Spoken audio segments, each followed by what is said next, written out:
It's amazing how one act of kindness by a complete stranger has changed our lives forever.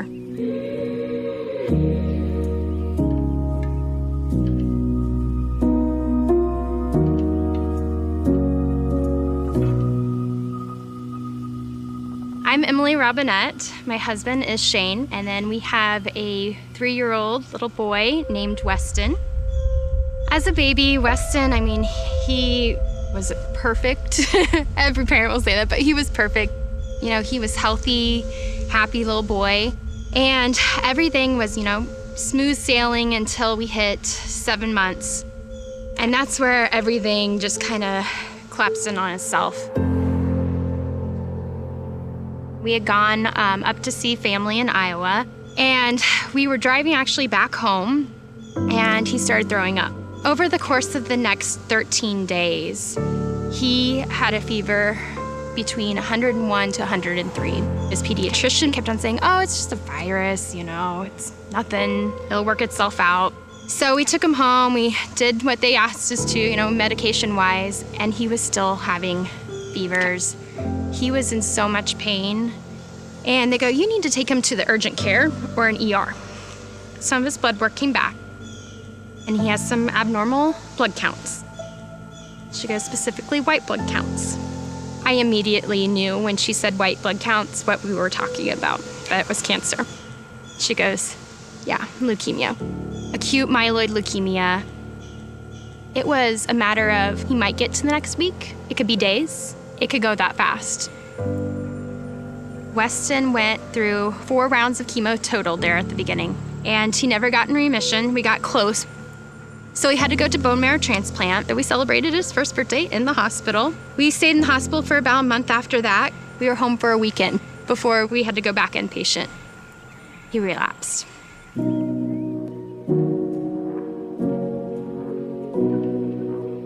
It's really bad news. Our hospital here in Kansas City doesn't have the treatment options. And as far as chemos go, we are down to the bottom of the barrel.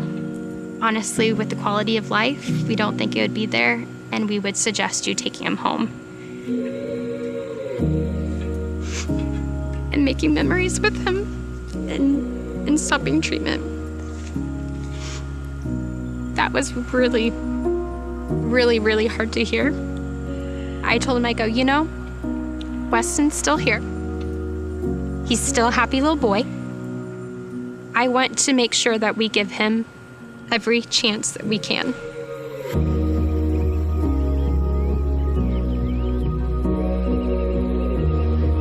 I was searching for anything. I was like, okay, what trials are out there? And I just kept on getting, nope, he's not eligible for any trials. Nope, we don't have anything else.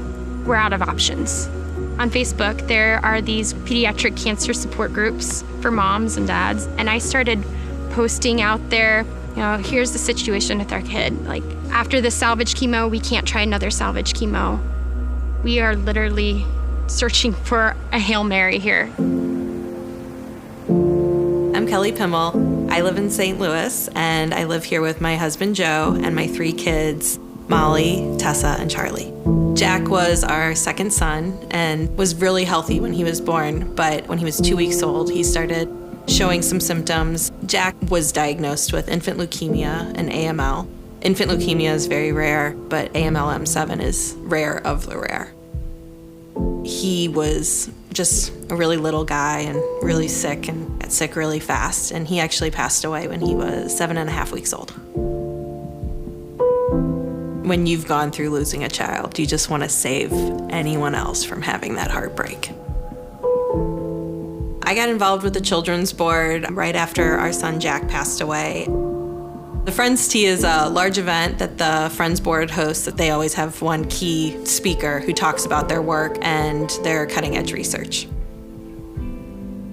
I was really excited to go to that tea because Dr. Bernarski was actually one of the physicians who treated our son. He was with us in the first days of when our son was being diagnosed and was an incredibly kind person. He was explaining some research that actually would have been really beneficial for him if our son had been born later.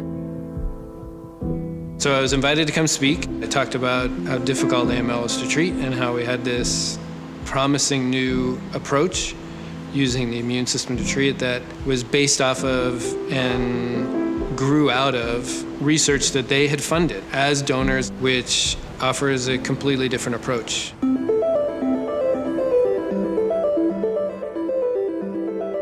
I actually started studying natural killer cells, which are these cells of the immune system that are really kind of ready to go.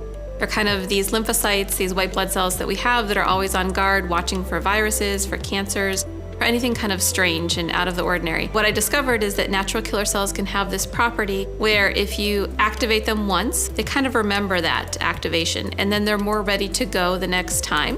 What it means is that when an immune cell comes in contact with something it's supposed to kill, the first time it does it, but it does it slowly and less effectively. But it establishes a memory that it saw that. And so the next time it sees the thing it's supposed to kill, it does it faster, better, and more efficiently.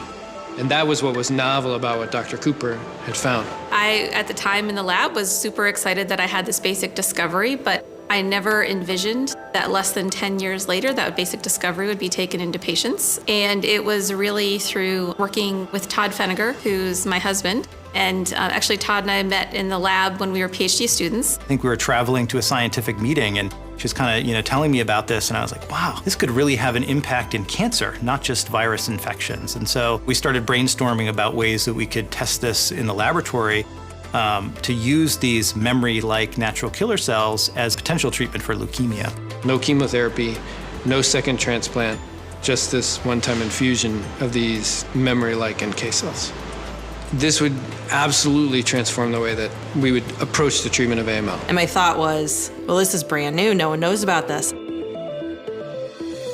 While Jack was in treatment, some friends had reached out and had let me know about this Facebook group online that was just for parents of infants with leukemia.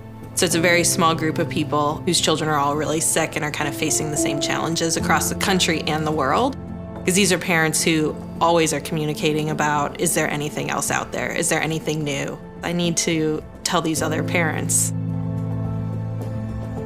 That next day when we were in that waiting room, I was scrolling through Facebook, my mom group, and I noticed somebody had tagged me on a post. I'm like, I don't know this person, it's a complete stranger. And she, in her post, was talking about St. Louis and this trial, this new trial that Dr. Bednarski's doing, and then they're looking for participants. I posted, I'm involved with the Friends Board at St. Louis Children's Hospital. I was just at lunch where Dr. Jeff Bednarski spoke about his relapsed AML immunotherapy NK cell trial. It is for all subsets of AML, and the adult trial for this treatment Had a 70% remission rate at the Associated Adult Hospital.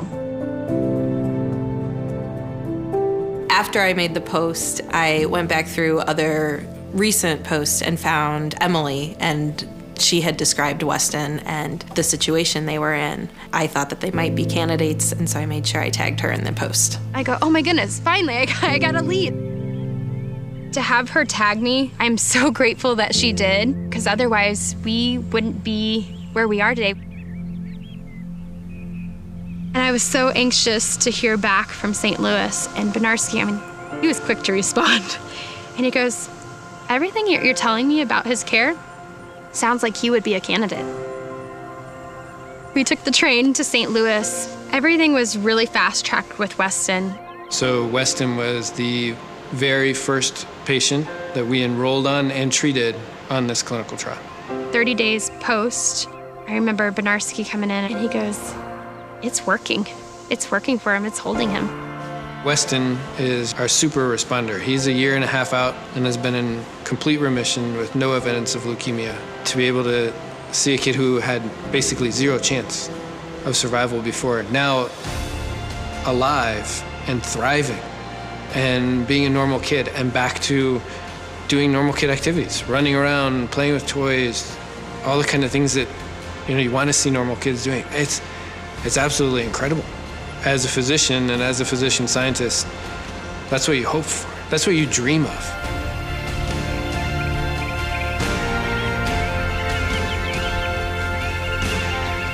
I don't think that this type of a collaborative translational project could happen many places across the country. We're the only institution in the country running this clinical trial. We do everything that we can for the kids. We're able to bring our research, our Washington University community, we're able to take that and translate it into better care for children. I think that's made such a difference to why we keep traveling back and forth, is because we know that not only is our boy being taken care of medically, there's that great research side there at WashU that is connected with the hospital, and there's all these resources there and a great team of doctors, but you also have the care, the sense of care, and that you can tell that they love your kid. They treat your kid like their own. And as a parent, as a mother, you couldn't ask for more.